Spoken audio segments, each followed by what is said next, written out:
Well folks, here we are, the last build of Special Projects Pack number 6. We are ending with a rally car. I always like to feature at least one rally build, generally speaking, sometimes more than one. This time only one in the pack, the Suzuki Swift Rally Car. It's kind of surprising to me that there isn't already one of these in the game, because a Group B Suzuki Swift would be pretty incredible. I used to really like the WRC Swift in Gran Turismo 6, and this is definitely a hybrid build, which is why I called it the rally car, quote-unquote, rather than WRC or Group B, because it doesn't fully fit into either. It's kind of a blend. See, the horsepower, being 350, is more like a WRC kind of figure. But then the weight is 850 kilos, which is definitely much more Group B. So it's a bit of a mix between both. It's such a shame, and this is one of those occasions where I really wish we could do drivetrain swaps on certain cars in Gran Turismo, because if this thing was four-wheel drive, it would be a game changer. This thing would be an absolute monster. With front-wheel drive on dirt tyres, it's still almost 600 points. So it's a beast of a car. In terms of upgrades, and of course I've dropped a link in the description to download this particular design, which of course is itself a reference to the WRC. There's banging on the wall from work being done, so apologies if you can hear that. But as far as the actual parts, we've got the Stage 1 weight. Of course, it already had the Comfort Soft, so you don't need that. We've got the high lift cams, Stage 2 weight reduction. The power restrictor, of course, is fitted, dirt tyres and ballast.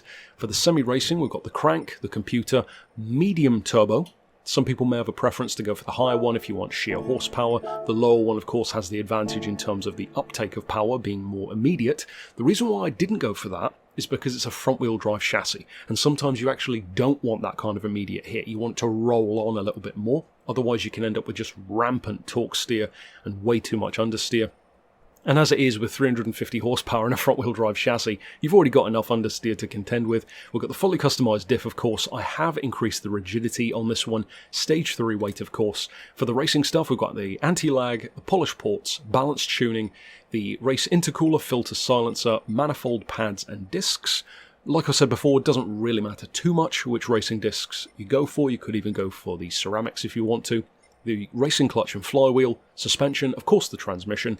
As far as the extreme stuff, as I often like to do on my rally builds, I like to fit the hydraulic handbrake and the steering angle adapter. That's more of a drifting thing, but it can help with maneuverability on a rally car. And as far as the ultimate stuff, I have skipped technically over the other high lift cams to go for the S rank cams. So you could go for either one, but I've gone for the higher of the two. And we've gone for the titanium connecting rods and pistons as well. So given how many upgrades we've done to the car, it doesn't end up being quite as bonkers powerful as you might expect. But if it did have, say, 450 horsepower instead of 350, it would be probably quite a handful to use, whereas at the moment it feels just about right, especially with that kind of weight. Of course, we have the dirt tyres fitted. For the suspension, I've gone for 130mm, 4 on anti-roll, 33 for the compression on the dampers with 44 on the rebound, 2.75 for frequency, 1 degree of camber on the front, half a degree on the back, a ton of toe angle as well, much like the Polo rally car that I did last time. We've got toe out all the way on the rear, and then toe in all the way on the front, which of course helps the front maneuverability and really helps to swing around that back end a lot more. Not really something you would ever want to do on anything but a front-wheel drive car.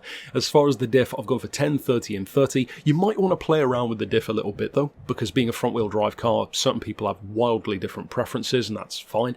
As far as the transmission, I've gone for 210 kilometers an hour, so very close ratio box. You don't really need top-end speed most of the time on a rally car. I've added a little bit of ballast, 16 kilos, just to round it off to 850 because it looks good.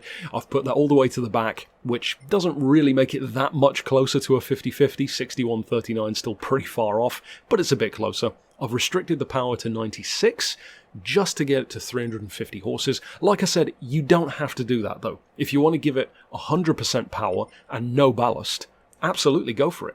Of course, it will be closer, if not higher than 600 points, but for rallying, that doesn't tend to matter too much. I just did it because I like it to look nice, and 350 horses, 850 kilos, they're just nice numbers to look at, so that's the only reason. As far as downforce, we've got the middle on the rear, the highest on the front, which just evens them out to 100 each. We've got the anti-lag turned up to strong. I know different people have preferences there in terms of usually fuel economy, but even then, just go for whatever you prefer. And of course, for all the rest, you can see what we've already done. So, without any further ado, we'll jump out to a dirt track, of course, to show you what it can do in practice. I will say, the fact that it is front-wheel drive, of course, limits its upper-end potential in comparison to even a rear-wheel drive rally build, certainly a four-wheel drive one, but thankfully, Gran Turismo Sport and especially Gran Turismo 7 give what I would call quote-unquote alternative rally drivetrains, such as front-wheel drive and rear-wheel drive, a lot more respect than the older games used to. If you look back to my potato cam day reviews of Gran Turismo 6 rally cars, for example, the ones with rear-wheel drive like the Stratos, front-wheel drive like the Citroen Zara, they just didn't really feel that useful to me. You just couldn't put the power down, and I don't know, it just didn't suit the physics of the game, and they were easily outpaced, whereas now it feels like much more of an advantage than it used to be. A car like this, of course, with 350 horses, you're always going to have to relearn how to use it compared to a four-wheel drive or rear-wheel drive, but given how often I tend to do these kind of front-wheel drive builds like the Polo, I feel like people are probably used to using these kind of tunes now, so a healthy use of handbrake, turn in a lot heavier than you think you'd need to. Oftentimes with a front-wheel drive rally car you need to work against everything you know, because the car will carry itself through the corner, but you really have to counteract the understeer. So of course, I hope you've enjoyed this pack over the course of the week. Of course, we'll be back next month, or hopefully, no reason why not, with pack number 7 with another 10 cars. If you're new to the channel and haven't checked out the previous 5, there are probably plenty of cars in there that you'll enjoy as well, so check those out. And I hope you've enjoyed the journey. So show all the creators from this week some love from me, and of course, stick around for more. But for now, as always, thanks for watching.